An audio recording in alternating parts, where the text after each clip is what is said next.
Serious, what is your true creepy story? Please like and subscribe to support this channel.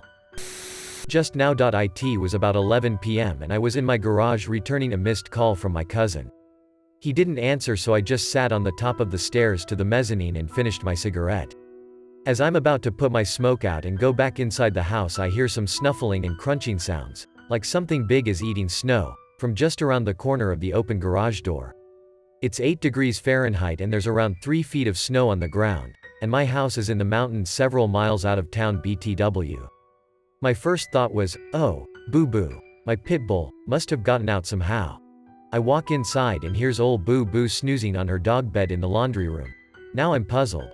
I casually grab my 45 ACP and a bright light, wake the dog up and bring her outside to investigate. I tell the dog, go find it, and she takes off. I walk around the garage, down the driveway, and back up to the back porch and find nothing, except my 95-pound pit bull cowering by the door. No tracks in the snow, no sign of anything, except a half-eaten deer hide on the hood of my truck in the garage. It was not there when I walked by 5 minutes prior. I'm perfectly sane and sober. What the fuck just happened? Update. So I went back out this morning and had a look around. There were very large and very faint mountain lion tracks in my driveway, on the hard-packed tire tracks in the snow that lead into the garage. The lion entered the garage through the open stall door and exited through the man door up the stairs, meaning we were very likely both in the garage at the same time. The upper-level mezzanine has a short partition wall along a walkway that leads to a storage room. I found more very fresh deer parts around the corner at the end of the walkway in front of the storage room door. The lion exited the garage onto my back deck, and jumped on the roof of the house, probably when I was walking around the outside of the garage looking for tracks. He wandered off into the woods immediately behind the house. There are plenty of deer around for him to eat, so I'm not worried. Definitely going to keep a close eye on my dog though, especially if she goes out at night. I'll go with her. Mountain lions have huge territory, so I'm sure it's moved on. I still don't really know why was up with this, but I'll do my best to explain it. A few years ago when I was in high school, I was at a track meet, and when we were done competing, a few of us went back to the bus to wait for our coach. While we were standing there, a shady-looking guy started to approach us, but before he could get too close or say anything to us, an old guy in a Jeep pulled up and blocked him off from us and told the guy to get the fuck away. Leave the kids alone, and without saying anything the guy walked away and the Jeep sped off. No idea what that guy's deal was or how the driver of the Jeep knew that he was up to no good, but we were pretty creeped out. I was walking down the street with my sister in the city and she was blindly walking around on her phone. I turned around for a split second and saw an older creepy-looking guy staring at my sister while walking. 30 minutes later he still followed. I got my sister to walk around a block to prove my point. Still got followed. I turned around and said, "Have you got a problem? You seem to be following us around." He ran off since the crowd around noticed and followed him too to make sure my sister was safe. I was maybe 15. It was at one of my friend's houses. For whatever reason, his house was always off. A note, his mom was a overnight nurse and wasn't home that night. There were maybe 5 of us in his living room watching some dumb movie. After the movie ended they all went upstairs as it was around 1 a.m. I stayed behind because I like sleeping in complete darkness and they all fall asleep to TV shows as the background noise. So I'm sitting there in the dark trying to fall asleep. I start hearing a whisper. It's repeating something and getting a little bit louder every time. I figure it's the TV show upstairs and ignore the first 5 or 6 times I hear it. But it keeps getting louder. At some point, I can pinpoint the noise from coming from the kitchen 10 feet in front of me. The kitchen is the access point for the basement in the house. It just keeps repeating louder and louder until I recognize that it's saying, "Get out." I'm shaken and frozen in place staring into the black void that is the kitchen opening. Eventually it's loud enough that it sounds like a full-grown man with a rumble in his voice is full-on yelling at me to get out. I snap out of the frozen state and run upstairs. They didn't hear anything. After telling them what happened they tell me that a few weeks prior to this, at the same time and his mom not being home, one of them thought they saw the other walk down the basement steps, only to walk upstairs and see the friend they thought they saw in the room. Same situation with them being alone in the house. I posted this before so before I got a job to remodel my room, I had a bunch of furniture from deceased relatives. My bed was made in the 20s and my dresser was made in the 50s. My mother baptized this little girl and she would visit us during the weekend. She's the only kid I ever enjoyed babysitting. We got her this small toy that was like a cash register and made this stupid jingle when you pressed the scanner. When the little girl got older, she refused to play with baby toys and instead wanted to play with other stuff like laptops, smartphones, etc. Outgrowing toys. Anywho, the toy is eventually pushed under my bed and forgotten. Every so often when I slammed onto my bed, that stupid jingle came on. Eventually, I forget about it and I believe the batteries die. About 9 years after we bought it, fast forward to me getting a job and cleaning out my room after I order some furniture. New bed, dresser, everything. I start throwing away everything that I don't need. I eventually get to that cash register toy and tried it out. Dead. I throw it in the trash bag. After filling the bag, I take outside and throw it away into the bin. The stupid jingle rings from within the bin. Freaks me out a bit, but maybe the button was pressed weird and the batteries gave their last charge. Whatever. Couple days before my furniture comes in and my bed is the last thing in my room. I change to pajamas and get ready for bed. I decide, one last body slam onto the bed to give it a proper farewell. I take a few spaces and go airborne, landing onto the bed with all my weight and velocity. The stupid jingle rings. I stopped jumping on any bed since. TLDR jingle from haunting cash register toy haunts me after 6 years. As a preteen attending some group event with several families, I left the building to get something from my dad's car. It was early evening, just dark enough that you couldn't really see everything, and the parking lot wasn't lit. Before I could get to the car, some older guy, maybe mid-30s to 40s, with a beard stepped out and tried to grab me. I remember his face vividly. I turned away and sprinted back to the building and the safety of my family. This guy shows up 30 seconds later. He actually followed me into the building and started writing things down on a board. I think he was mute, or just wacko, and used this board for communicating. He was writing that I was his son, that he was coming to take me away. My dad just about lost it. I don't remember the rest. I think I blocked it out of my memory. But I can't help but think of what terrible things might have happened if I hadn't gotten out of his reach in time. This will prob get beautied, but here goes. I was buying my first house and couldn't find anything I loved. My real estate agent told me about a place that he was told about. He was asked to represent the seller, that would be put up on the market the next day. My mom and I decide to drive by the place to see if we want to schedule an appointment. For the backstory, the house was being listed as the current owner was going into a retirement home, so the place was empty. We pull in the long driveway and park. The house is adorable, set back of the road, kinda in the woods on a super private lot. We get out to start exploring outside and a van pulls in the driveway, blocking us in. An older guy, mid-40s to 50s, gets out and tells us it's his mom's place, asks if we want a tour. We do, of course, not even thinking, and he lets us in. We do the normal walkabout, then he asks if we want to see the basement. The basement was more of a concrete cellar, and to get into it, you had to go outside and enter through a separate wooden door. My mom and I go down, and the creepy guy follows behind us and closes the wooden door behind him, essentially blocking our only way out. For those of you that have never entered a cellar, you leave the door open until you're done. He was chatty, friendly-ish up until that point, but suddenly he was super quiet and seemed distracted and was giving me 100% murderer vibes.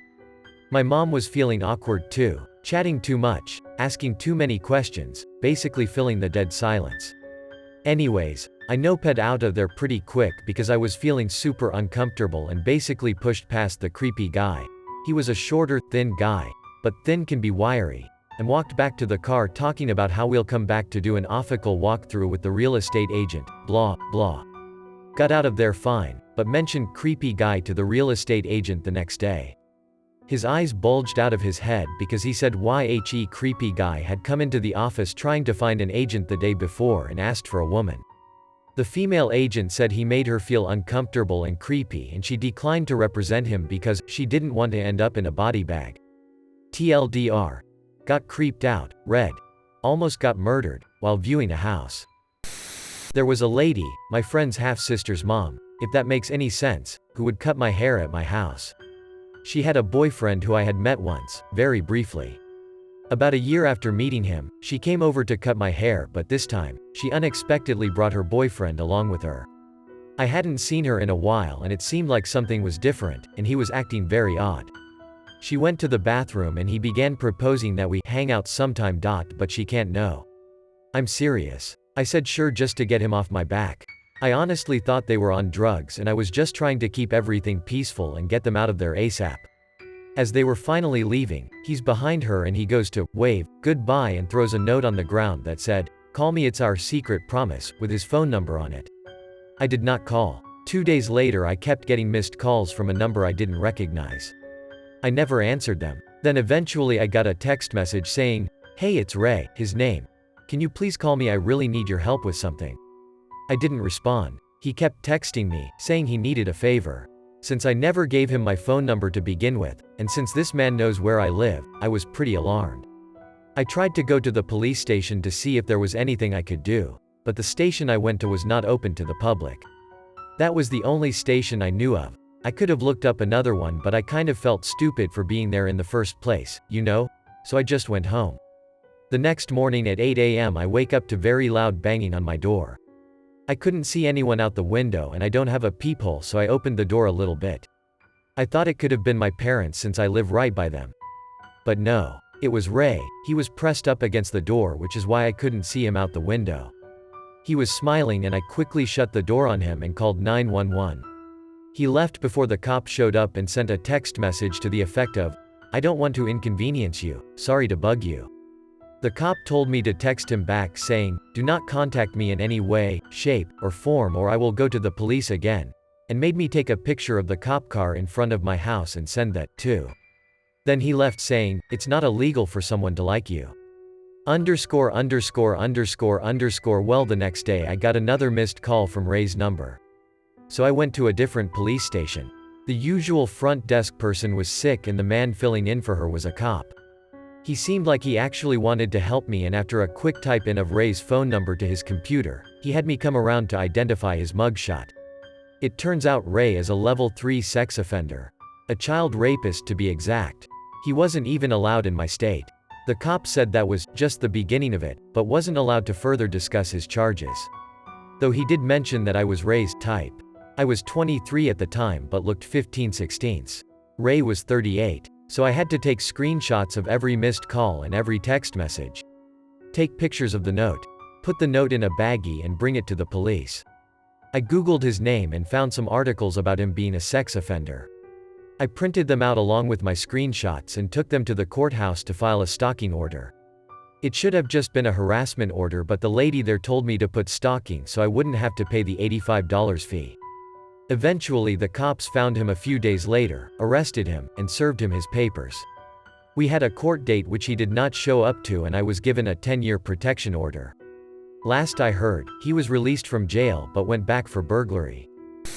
So my wife and 4-year-old daughter are having a nap one lazy afternoon and my 4-year-old was restless just having woken up and my wife wasn't fully awake yet.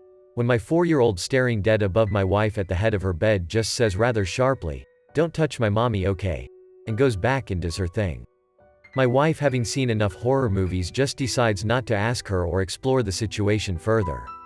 Nothing's happened since, just the one isolated incident that still creeps the shit out of her. When I lived in Montana, I used to like to go backpacking on the weekends. I'd usually find an alpine lake to hike to far away from any trails and plot a course along a river or stream, spend the night there, then climb the closest peak in the morning. However, I was smart about it. I'd always tell my friends where I went and when to expect me home. Except the first time. The first time I went backpacking and did an overnight by myself in the mountains, I climbed up the trail that was quite literally right behind my house. It was spring at the time, so there was still snow on top of the mountains. Now, this area of Montana had no cell service. My neighbors had a cell repeater that ran the cell service over the internet or something. But once you were a few hundred yards away from the house there was nothing. So I hiked about 11 miles up the steepest, most arduous trail you could think of. I wanted to make it to Tabletop Mountain because in my naivete I thought, yeah, I wanted to camp on top of that. I get to the ridgeline of the mountains and at this point, I'm exhausted. I'm using subpar equipment and a really shitty old external frame backpack that put the weight nowhere near my hips. Not to mention that I had only started in the early afternoon and had essentially jogged up the first mile or two of the trail. The wind had also picked up something fierce, to the point where I couldn't even see the top of the mountain from about 400 meters away because of the snow blowing around. Knowing that I couldn't hike down at that point, it was getting dark. I decided to set up camp. Unfortunately, I'm standing on the ridge of a mountain. I can't camp on top because it's way too windy, and obviously there's nowhere to camp on the side because it's a fucking mountain and it's really steep on both sides. So I found a little nook in the side of the mountain and dug in a flat spot into the snow, and set up my tent there. Luckily, that seemed to work well enough. The tent was set up fine, and I got everything ready for bed. Being as cold as it was, I decided I wanted to start a fire. It was then that I learned that the fancy, waterproof phosphorus matches I bought don't fucking burn at 10,000 feet. They just barely smolder. And I didn't have a camp stove at that point. With no way to start a fire, the sun going down and the wind picking up, I just decided to call it a night and try to get some sleep. Somehow, I fell asleep. I attribute it to the white noise effect of the wind on my tent. Now here comes the creepy part. I wake up in the middle of the night and it's dead, silent. No sound at all. Now, I'm not talking the quiet, you get in your bedroom at 3 a.m. I'm talking, I literally cannot hear anything other than my own heartbeat. I was holding my breath. No wind, no trees rustling, no tent flapping, no snow blowing against the side of my tent. Literally nothing. At that point I was at least 7 miles as the crow flies from any human, any road, any speck of civilization. Now, you may not think that hearing nothing in nature is scary, but if you've ever been in nature, you know that the forest has a soundtrack. You hear the birds singing, the wind blowing, the river running, the trees swaying and creaking. So to hear nothing is odd. Very creepy in itself. Kinda like the something bad is about to happen creepy feeling that you get. Except I had no escape. Where could I go other than my tent? One wrong step outside and I fall down the mountainside.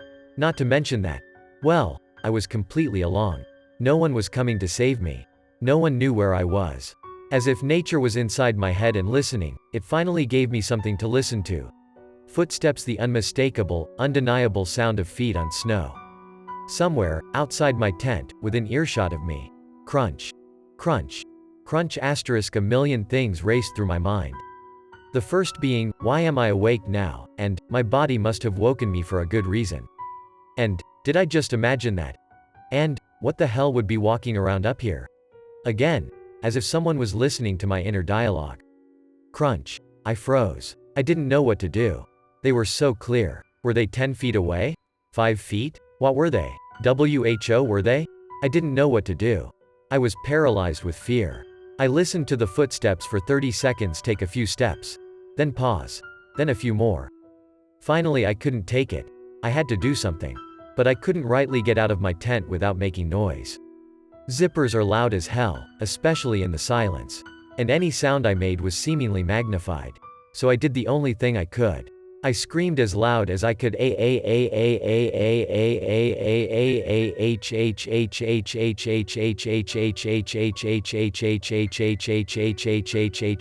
My heart was racing. The hair on my neck was raised. My knife in one hand and flashlight in the other, waiting for my unknown adversary's move. My ears were straining to hear anything over the sound of my quickened breath and my heart pounding in my head. But there was nothing. Nothing at all. I begged to hear something. To hear footsteps running away. I pleaded with nature to give me some sort of sign I was safe. But there was nothing. It was silent once more. It took me a good hour of reading to calm down after that. Thankfully, and this is weird to say on top of a mountain, the wind picked back up and I couldn't hear anything once again and fell into a very shallow sleep until the morning. When I woke up, I looked for footsteps but the wind had blown any away. 20 minutes after the sun was up, I was packed and headed back down the mountain. I never camped again without telling someone where I was. Now, I know lots of you will think I made this up. But you're wrong. Here's the picture I took of the sunrise. That's Tabletop Mountain in the background.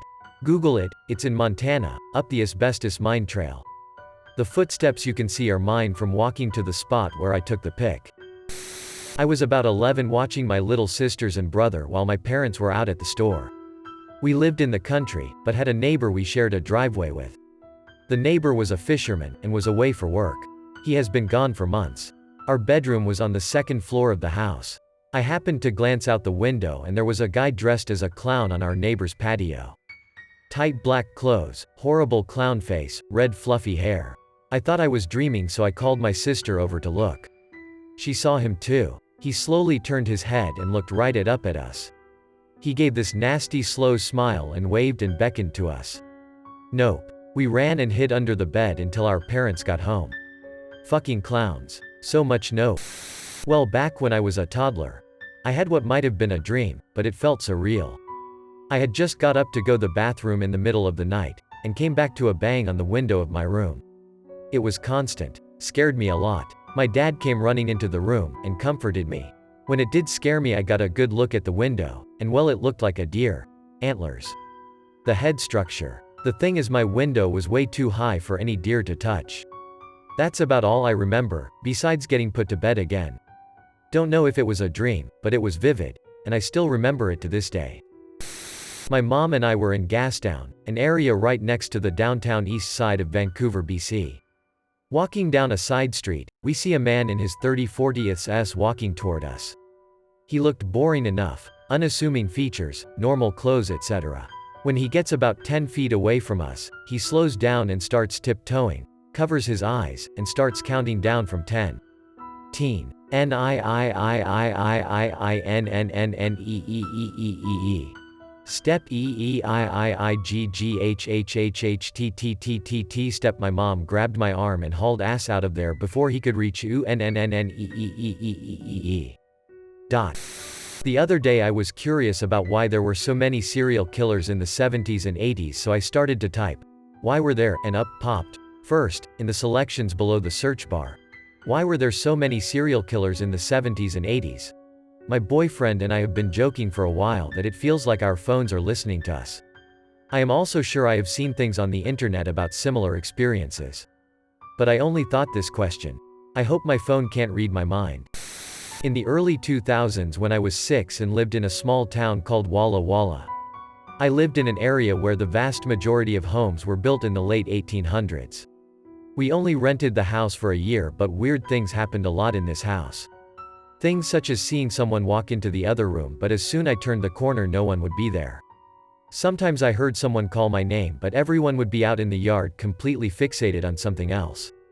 In my older brother's room, he said he could hear dog growling from his closet even though no one near us had a dog. I'm a skeptic, so I usually explain those things away, except for one instance that to this day me and my older brother, who was 12 at the time, can't explain. My little brother had just been born 10 months prior, and my parents were completely okay with me and my older brother watching him while they made one quick trip to the store. Since it was such a small town, we lived only a couple buildings away from the nearest grocery store, and the store was as big as a Walgreens. We were also good friends with all the neighbors, so if there was a problem we had people to run to. As far as my parents were concerned, we would be okay for 20 minutes. We were instructed for us to stay together and never separate, and don't open the door unless we heard the secret knock. With this we felt confident we would be alright. Me, my elder brother and my fat little baby brother all sat on the couch in that order watching cartoons. I looked over at my little brother every now and then to make sure he was content. He had his pacifier and favorite bear in hand. I looked back at the TV and within a few minutes looked back at my little brother. He was staring into my parents' bedroom. The lights were off and all you can see is the silhouette of my parents' bed from the streetlights shining through the window. The window was the only things illuminated inside the room, everything else was pitch black. The house is small, so my parents' room was adjacent to the living room where their door was only 30 feet away from us. His eyes were locked onto my parents' room, which sent a panic through me. I alerted my older brother, who shook my brother lightly to tell him to knock it off, but he just wouldn't look away. Then he finally moved his head as if he was watching something moving to the other side of my parents' bedroom. Back and forth slowly he watched whatever was in that room. As if something was pacing inside the room. I continued to tell my little brother to stop it because it was freaking me out. He just couldn't stop watching whatever it was moving in my parents' room. Then he stopped moving his head back and forth. His head started to slowly move up towards the wall and then slowly towards the ceiling, as if something started crawling up the wall. He kept slowly looking all the way up until he looked right above us. My parents did the secret knock and my brother quickly unlocked the door, where I ran to them crying about what just happened. My parents, confused, turned on all the lights and found nothing. We creeped out our parents enough to where we all slept in the living room together for a full week. When I was in 2nd grade, I lived in a trailer park. My sister was 18 and also lived there with her boyfriend, fiancé, future ex-husband, but 8 or 9 trailers down. I got left alone a lot in the evenings, especially on the weekends, as my mom and stepdad would go out, dancing, at the bar nearly every weekend. One particular night I'm alone and watching TV when the phone rings. This is back in 1991, so we were just getting around to acknowledging stranger danger, so when the phone rang and the guy asked me if my mom was there, I didn't hesitate to say no. That's when the creep happened. When I tell him she isn't home, his response to me is, "Well, little boy, tell your mom I'm rubbing my whiny just for her. And if I'm a luck for you too." As a kid that had been sexually assaulted for the 2 years prior to that, I had a good idea of his intentions, so I freaked out. I ran to my sister's place. It kind of ends there with no resolution. We have no idea who it was or why they would do what they did. But it freaked me out bad. Now it seems kind of funny, especially the voice he used, but back then as a fresh victim, it was a scary experience. When I was in high school, my grandma was in a nursing home. I'd visit every day, take her food, talk to her, etc. She had dementia and the nurses let us know the time was coming to say goodbye. One night I had a dream about my cousin, who died in Iraq years before. He told me my grandma visited him frequently, and that she loved me and wanted to know when I was okay with her leaving. I said to tell her I loved her and that the Steelers were in the Super Bowl Sunday, and then Palomalu was in the Pro Bowl, but after that was okay. 12:05 a.m. the Monday after the Pro Bowl she died. I had an experience that was similar to a scene in the start of Get Out.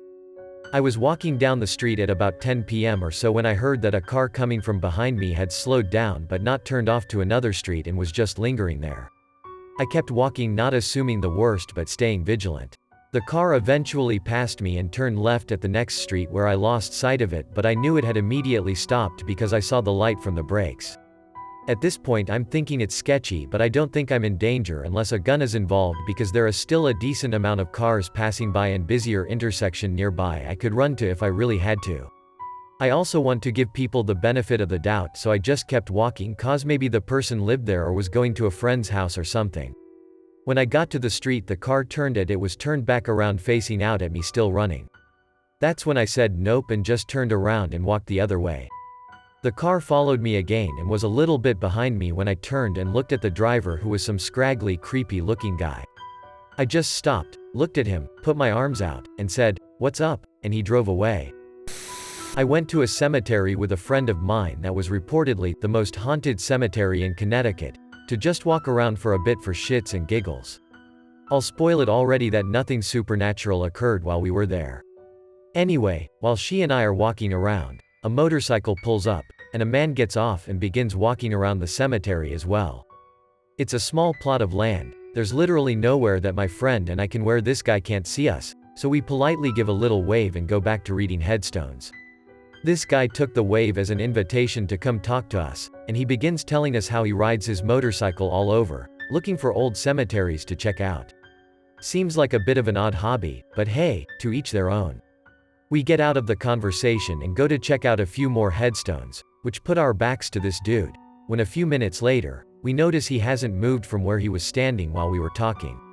He has his phone in his hand, aimed at us, and we both hear the unmistakable sound of a camera shutter. He fumbles with his phone for a minute and turns around from us, acting like he was taking pictures of headstones. We knew he had our picture on his phone. She and I looked at each other, gave a non-verbal, "Let's get the fuck out of here," and went to my car to drive away. As we get in the car, we noticed that the guy had followed us out of the cemetery, and was now sitting on his motorcycle, very obviously filming us with his camera. While I drove away, my friend watched the mirrors and told me that he never once put the phone down as long as the car was within sight. I hope I never see that creep again in my life.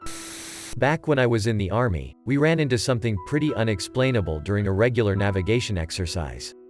So navigation exercises are pretty standard throughout the world. Given a map and some coordinates, you have to find checkpoints using a compass. Of course, each squad was given a signal set to use in case of emergencies, or just to add to the weight they had to lug around. It's part of their kit anyway. There's a GPS embedded inside, but it's old school and gives coordinates only. Close to the end of the exercise, a squad had fallen hopelessly behind, but they were on their way to the last checkpoint.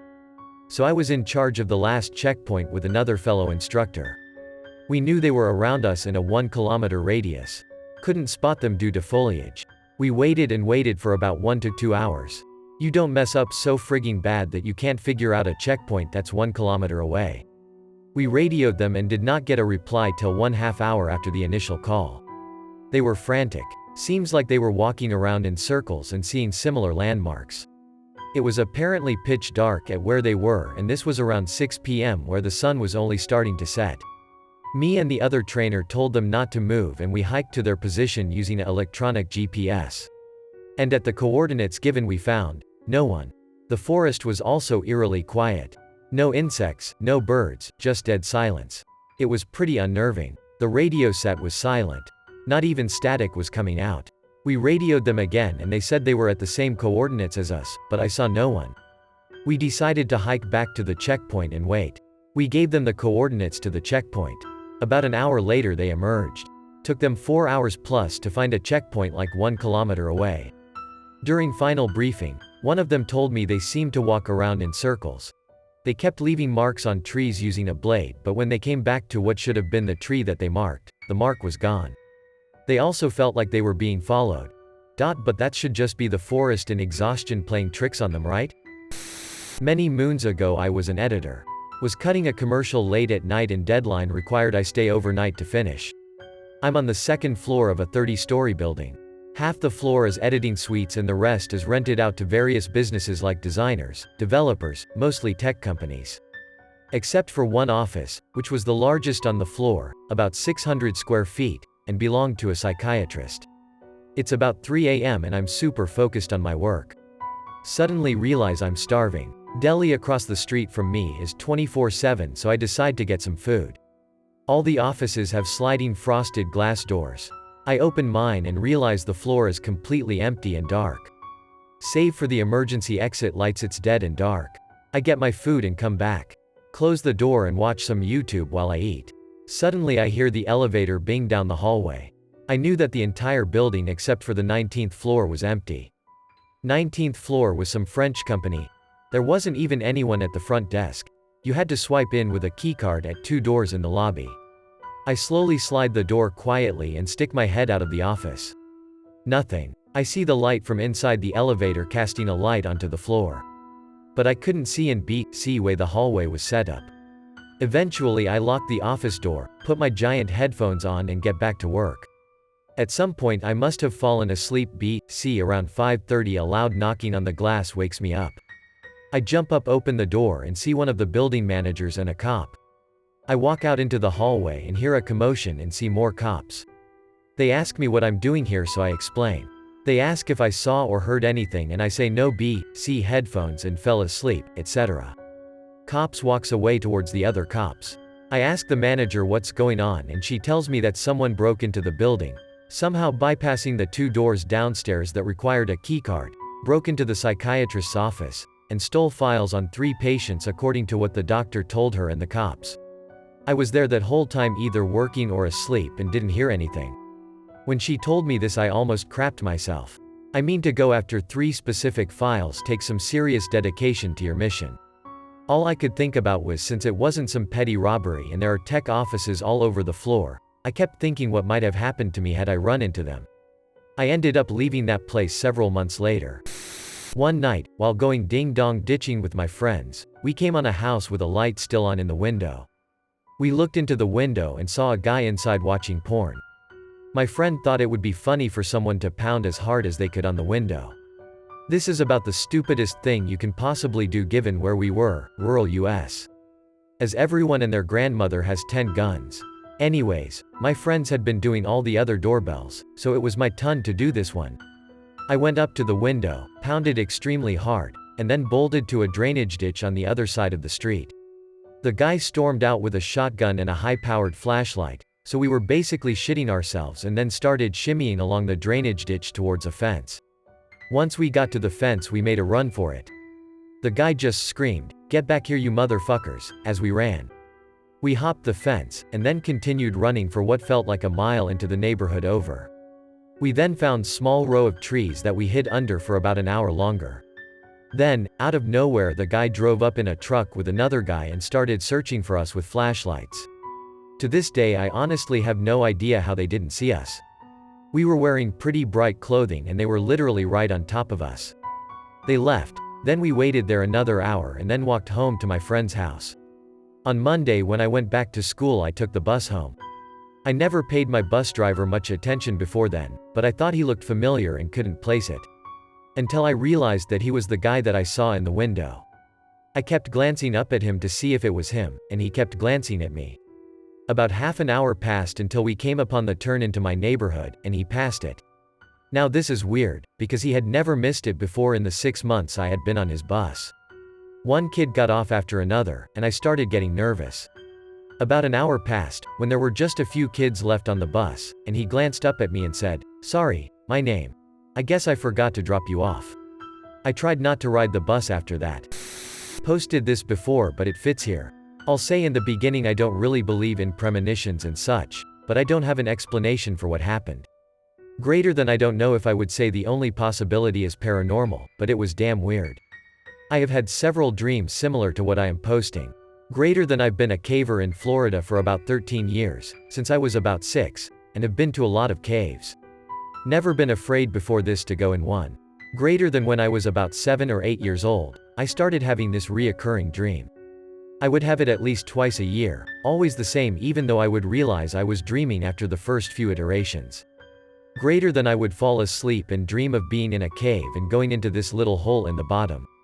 Inside I would see a 10 to 15 foot long corridor about 2 to 4 feet high. At the end it would always turn left, and I always saw a bent red stop sign at the end, like someone ripped off the top 2 feet and tossed it in. But I would always follow the corridor. Greater than I would turn and walk past the sign despite being scared, despite many times knowing what was there, and the corridor would start descending, quickly opening up into a large vertical chamber with the path leading down in a corkscrew. Everything became blurry at this point, but it was always the same. Greater than I saw trash scattered on the walls. Greater than I saw the pit leading down to a curved floor. Greater than I saw things, undefined. Animals or people or something else at the bottom. Greater than and I saw my family, each with one of the things, being tortured and killed. Every time. And I could never do anything. Greater than after I saw that, I would be stuck for a few seconds until I felt more than saw everything turn and look at me. And I would wake up. Not like a normal dream where you just drift to consciousness or a nightmare where you build up in fear, but like something pushed me out. Like I wasn't supposed to be there. Greater than so I have this dream multiple times a year until I turned 15. My father decided to take us to some caves we never had been before. One of which was Dog Drop. It was likely named so because someone either threw their pet in there or a coyote fell in and the body was later discovered. Greater than Dog Drop had a roughly 30-foot rappel straight down to enter. I went down with my brother while my father waited up at the top. There was a hole in the ground. I started to feel uneasy though I didn't know why. So I followed my brother into the hole. I felt worse as I moved down. Greater than and when I looked up I saw the same corridor, the same turn, the same wall, the same bottles at the corner. And I instantly was hit with this overwhelming sense of nausea and fear and being watched and everything was screaming at me to leave. Greater than I froze and must have made some noise because my brother turned around and asked what was wrong. I managed to say I wanted to leave now and climbed out as quickly as I could, followed immediately by my brother. Greater than we packed up and left, never have gone back and never will. Haven't told anyone what actually happened, just said I wasn't feeling well, and they forgot pretty quickly. Greater than the thing that really makes it creepy for me is I have never had the dream again. Year after year I would have it consistently, but it just stopped after that. But I still remember it all. Greater than and I still feel afraid, almost an external fear, when I think of it. Greater than. I went into my house, which had this big ass wall, then a huge garden, then the house. The garden light could only be turned on from the inside of the house so I had to go in with no lights but moonlight. When I reached the house door and even before placing the key in the keyhole, I saw a dark figure to my right in the corner of my eye. Which I know it shouldn't be there, since I know my garden very well. Suddenly I stop any motion and face the slumped figure, which by now it clearly looks like a humanoid slumped over my corner tree stump filled with wild flowers. Then suddenly in the span of 2 seconds it stands up to half height, runs about 5 meters and jumps really high towards my coconut tree in the back. Mind you, that's almost a 60 feet long jump. Lands with no sound and immediately jumps again outside of my bigger wall. All of this with no sound at all, like if it wasn't a physical being, and all of it in less than 2 seconds. I saw it all and I can't still believe what I saw. My whole life I've had a pretty solid memory of poking a dead body floating in a brook running under a bridge. It was a man wearing a full suit with shirt tucked into buttons and the tie done up. I asked NY family about it last week, but my brother who was with me under the bridge doesn't remember, and neither do my moon and dad. I've checked local reports from the time in about 1991 to 1993 and nothing about a missing bloke or body found. Skeptical smiley face. Background. I work in a solicitor's. I'm a secretary. I work in a solicitor's office and the receptionist was out sick this one day and I had to cover for her for the day. The reception is at the very front of the building and kind of cut off from everything else. You have to walk through at least 2 doors and down a hallway to get to anyone else in the building. Because we were short-staffed, I was completely on my own out there. Usually not a big deal. Anyway, this bloke comes in. Quite tall, 6 feet plus. He's wearing old clothes and a baggy hoodie with the hood up. He has his hands in his pocket and is acting all shift and paranoid. I go through the usual, "Hi, can I help you, blah blah." He's still acting weird, like looking around himself and not looking me directly in the eye. I really wasn't prepared for his answer. "Do you deal with armed robberies?" My heart literally stopped for a second. I didn't know what the hell to say to this guy, and there was no one close by that could help if anything happened. No one would even hear me if I shouted. This guy didn't explain himself either. He just asked me that question and let it sit there between us. After the pause I realized he wasn't going to say anything else, so with all the bravery I could muster I asked, "Are you the armed robber?" and gestured to his hands in his pockets. He changed in a second. He obviously realized how he was coming across and didn't want to frighten me. He took his hands out of his pockets and pulled his hood down so I could see his face and was just repeating, "No, no love, I'm so sorry." He explained then that he was the one that was robbed and wanted to take legal action, of course. By the end of the encounter we were laughing about it, but for a good 5 seconds I thought, shit, this is it. He's not gonna be happy with the 30 pounds in petty cash and just shoot me. One day, back when I was in high school, I was home alone.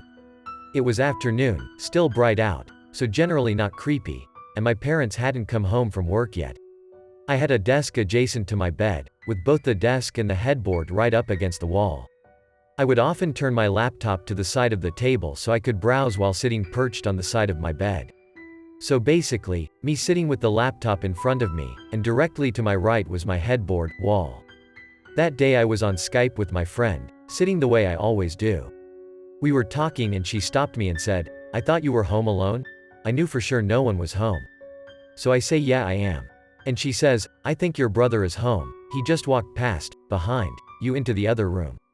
I froze. I knew for sure I was home alone. I do have a brother, but he didn't live with us at the time, and had in fact never lived in that house with us. He left for college before we moved there. This friend had never made a joke like that, and seemed completely serious and nonchalant. I was about ready to cry, asking, "You mean someone went this way?" Motioning to my right, to which she said yes. I turned my laptop to the side so she could see that there was no other room, hallway to my right. As you might remember, there was a wall right there. Now I'm in my bed like 10 years later and scared again. When I lived in Jefferson Park in Chicago, I would take the Blue Line home from work at night and cut through the park on my way back to my apartment. One night, after I had just got off an 11-hour shift, I was walking through the park like usual towards Lawrence Avenue. Usually I'm the only one there, or there's another commuter walking home with me. This time as I'm walking through alone, this guy walks out of the shadows next to this community center in the park and is now waking about 15 meters behind me. No big deal. I figured he had just gone to piss in the bushes, which I had done on many an occasion after a night of drinking. So I'm walking along and I realize this guy is now about 5 meters behind me, but he's not trying to pass me. He's matching my pace. At this point I'm on Lawrence, and I'm still thinking he's probably just walking home too.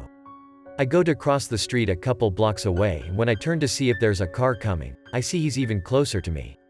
Like, really close. Weird. He crosses with me and he starts walking faster to keep up as I speed up my pace. Now this is really weird.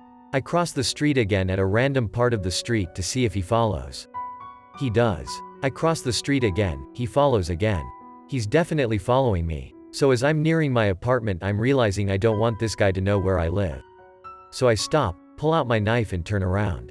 We make eye contact for what felt like 5 minutes, but was probably only like 25 seconds. Neither of us says a word. He doesn't look scared, but he looks surprised. I turn back around and keep walking. He turns left at the very next intersection. To this day I don't know if I saved myself from a mugging by showing this guy the first was ready for a fight, or if I just scared the shit out of some poor bastard just trying to get home too. Better safe than sorry, I guess. My friend passed away at 19 from an overdose.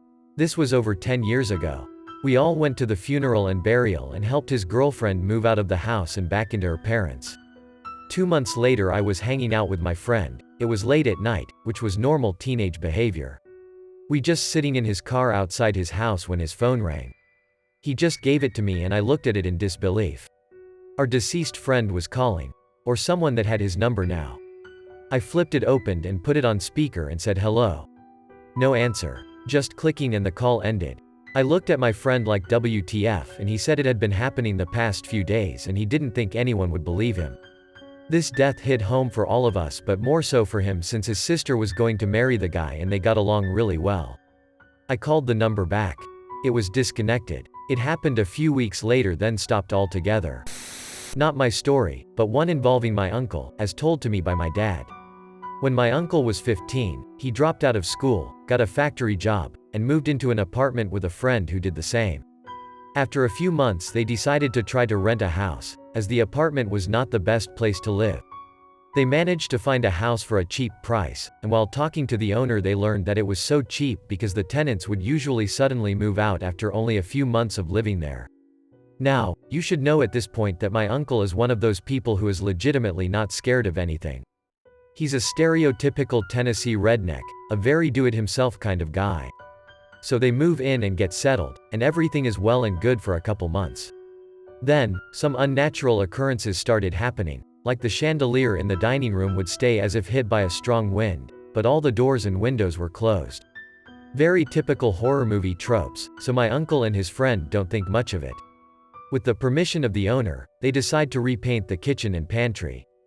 They move everything out and set up the painting. They finish the kitchen and get the pantry ready for painting. But my uncle notices what looks like the outline of a door in the pantry wall where the shelves were, so naturally he takes down the plywood and unveils a small door. He opens that door and reveals a smaller room, about 5 by 5, with what looks like another door in the back wall. They uncover that door, and at this point my uncle became unnerved. My uncle opens the door and reveals an even smaller room, about 3 by 3 by 4. The entire room is painted blood red, and there is a high chair, also painted red, bolted to the floor. My uncle is hit with a wave of absolute dread. He immediately closes and covers that door, then closes and covers the original door. He puts the shelf back into place, and he and his friend pack up all their stuff and move out by the end of the day. When I was in my early 20s, I was living in my parents' house at the time, and my ex, had spent the night with me. I woke up in the morning facing away from her, blinked my eyes a few times, didn't make a sound because I thought maybe I could go back to sleep for a bit, when I heard, "I love you," in this sleepy hushed voice clear as day, so I say back in a normal voice, "I love you too." All of a sudden my ex says in this panicked voice, "That wasn't me, there was no one else in the house at the time, and no gadgets that could have caused it, and my ex certainly wasn't screwing with me as she had no sense of humor." We were both weirded out by the whole thing. It was as clear as day, and we both heard it. About 2 weeks later I was alone, when one of the lamps in my room turned on. I just figured it was an old lamp, probably bad wiring. About a day later again, I go to bed alone, turn off the lights and I get in bed and I am filled with this immediate sense of dread. I could not shake the feeling that I was being watched, and not in a just-looking manner, but in a menacing manner. I fought through it and finally fell asleep. I woke up about 2 hours later, still feeling the same way, except when I woke up, I just kept thinking to myself, about the lamp. Please don't turn on. Please don't turn on. Of course, boom, the lamp turns on. I probably laid in that bed for 15 minutes frozen before I got the courage to get up and turn off the lamp and attempt to sleep again. After that, nothing happened anymore, that I at least noticed. This all happened in December, and my parents had been saying for years a lot of weird things happened in my parents' house around my grandmother's birthday, but I dismissed it all until this all happened. But again, after all this, I personally never experienced anything, but my parents still claim to. This will be buried, but I've always wanted to share. My mom had a stalker when I was young. My parents were divorced and we lived alone right next to the woods in a small neighborhood. I always remember my mom being pretty strict with making sure I had my windows locked and curtains drawn when I went to bed, and I never understood until years later. For a year or so, someone, assuming a guy, would come to our house and look in our windows. She told me a story during Christmas. We were sitting around the fireplace and she looked out the window and saw a guy's face with his hands cupped around, just starting right in the window. She freaked and called the cops. Dude bails. Another time she woke up to knocking on her window and this guy asking to be let in. She freaks out again, calls the neighbors, who knew about it. They run over, call the cops. Nothing to be found. Well, it snowed that night after this all happened, and in the morning there were tracks leading back to my mom's window.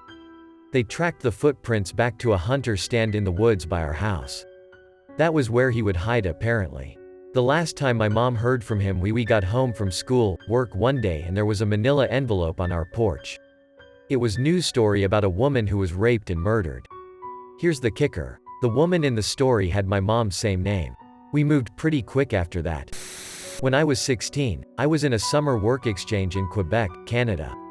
One night, I invited a friend from the program to stay over at my billet host family's home for the night. We slept downstairs in the basement, as they had a couch and a spare mattress down there. The actual event is quite fuzzy, but I remember waking up, sensing something was wrong.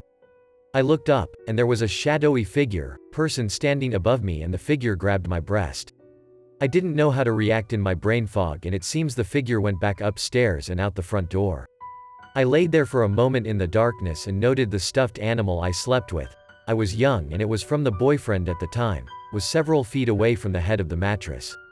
Once I was slightly more coherent, I began to shake and knew I had to let the host parents know.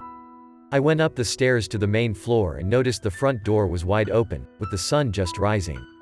This is when I realized that something fucky had happened. I hurried up to the top floor to where the bedrooms were and whipped on the light of the parents' room. I tried to explain that someone had been in the house and grabbed me, but keep in mind, I was a 16-year-old kid in a huge panic. My many years of French immersion in school did not teach me the French words for boob or home invasion. The host mother seemed pretty pissed that I had woken them up. It took a lot of broken French and hand gestures to get the point across. They did contact the local police and they sent an RCMP officer over who thankfully spoke English. Nothing ever did come from it, and my friend who had slept through the entire thing. Almost 15 years later, and it still sticks with me. One morning I was home alone after my husband left for work. I was about to leave our home though to run an errand when our doorbell rang. It was our next door neighbor. I opened the door and immediately felt the hair stand up on the back of my neck. Every fiber of my being was telling me that something was just not right with this man. Therefore, I didn't invite him in. My husband and I had interacted with him on several occasions, and he'd never seemed odd, intimidating, or dangerous before. This day his demeanor just felt so different. This day, everything about him seemed off. Something clearly wasn't right with him. I asked him if there was anything I could help him with, as I was in a hurry to get to a meeting. He proceeded to let me know that there was a rapist in our neighborhood. I thanked him for the information since I hadn't heard anything about this. I was about to shut the door when he did something that to this day makes me wonder what his intentions truly were. He pulled out a handgun from the back of his pants waistband. The strangest things happened at this point. I intuitively knew he was trying to intimidate me with the gun. He was searching my eyes, trying to detect any fear in them. Yet, I didn't feel any fear. Just the opposite. I felt a sense of an almost supernatural calm come over me. This most likely saved my life. My reaction must have thrown him off balance because after a few awkward seconds he asked, "Do you have one of these in your house?" He was holding up the gun so I could have a good look at it. I answered that I indeed did own a gun. Several, in fact. He then asked if I knew how to use it. Again, I answered that I did. He seemed taken aback that he hadn't intimidated me or caused me to panic at the sight of him standing at my front door with a gun in his hand. He finally ended this bizarre visit by saying that he had only come to offer to lend me the gun if I didn't already have one. With that, he walked away. Once he was gone, the reality of what had just happened shook me to my core. I realized that if I had panicked at the sight of the gun, things may very well have turned out differently. I didn't call the police or anything. No crime had been committed. But, I determined to never interact in any way with this guy again. A few months later, my husband and I moved to another state. I have kept in touch with one of my neighbors from that neighborhood. She emailed not too long ago to let me know that this guy who'd shown up at my door that day with the gun had committed suicide. He'd shot himself in the head. It was really unsettling to hear this. Most likely he'd killed himself with the very gun he'd shown up at my doorstep with that day. Also, I wonder if there was indeed a rapist in our neighborhood. If so, then, perhaps it was him. I don't really know. But, I sure do think about that morning a lot. I am a relatively tall guy. A relatively short woman asked me to grab something off the top shelf at the grocery store. Completely innocent, probably. But some background. My daughter was 3 months old at the time. I had taken her with me to run errands so my wife could get a break. She was sleeping, hard, in her car seat, in my shopping cart. My dad passed away when my wife was 5 months pregnant with her. But as I was grabbing said item for the woman, I heard someone sneeze down the aisle behind me. It sounded exactly like my dad when he sneezed. He was a boisterous man, and went for gusto when he had to sneeze. Reflexively, I turned back to look, see a guy quick stepping down the aisle in the direction of my cart. He sees me, gets a deer in headlights look, abruptly stops, spins on his heel and goes the other way. I reach out, grab my cart, pull it closer, hear the woman toss me a rushed thank you, and she's off like a shot. Baby girl, who is still a frustratingly light sleeper, never woke up, like she didn't even hear the cannon crack of a sneeze, that happened to sound just like her grandpa. No one else was in the aisle. Yeah, I carried her for the rest of the trip. This happened when I was at university about 10 years ago. I hadn't experienced anything like it before, and I haven't experienced anything like it since. I like to tell myself that it was an elaborate prank, given the circumstances, but I don't know who did it or why. I lived on the north side of town, and the university library was in the south. The streets are numbered north to south, 1st, 2nd, 3rd, etc. But a train track with a small woody area cuts through between 13th and 14th Street, and only a few roads actually cross it or go under it. I was studying late at the library, until maybe 2 a.m., and was walking home on Friday the 13th. To get to my apartment, I have to walk north a ways, then jig down 13th to get to a road that passes under the railway. As I turn onto 13th, the streetlight above me goes out. This happens a lot, so I don't think much of it until the next streetlight goes out while I'm under it, too. Then the next. Then the next. As I reach about the middle of the block, all of the streetlights in front of me go out, too. But the first one turns back on. Drawn by the light, I turn around and look. Standing directly under the light is a figure wearing a white hoodie and dark pants. It is looking down at the ground, so I can see no face. It is not moving. Behind me, the streetlight on the other end of the block turns on, and I turn to glance at the light. It's standing there, about 500 yards from the first streetlight. White hoodie, dark pants, looking down. I double take back to the first light. Nobody is there. Now I'm pretty freaked out. The figure in front of me slowly looks up. The hood looks empty. I try to sound manly and say, "Hello." But I'm a little squeaky. The figure turns and walks across the street into the woody area by the tracks.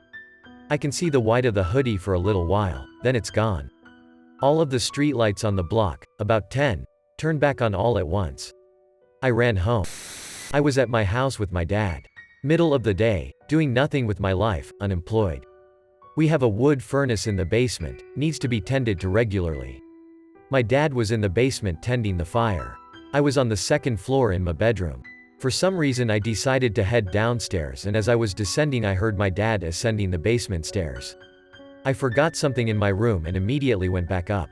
A few moments later my dad came into my room, face white as a sheet. Claimed he saw my doppelganger sprint past the doorway to the basement.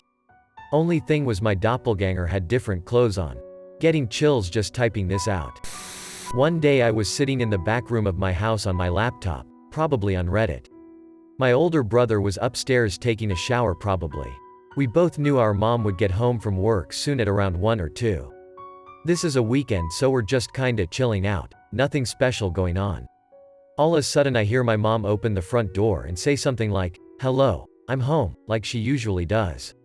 My brother hears this too and comes downstairs to say hi.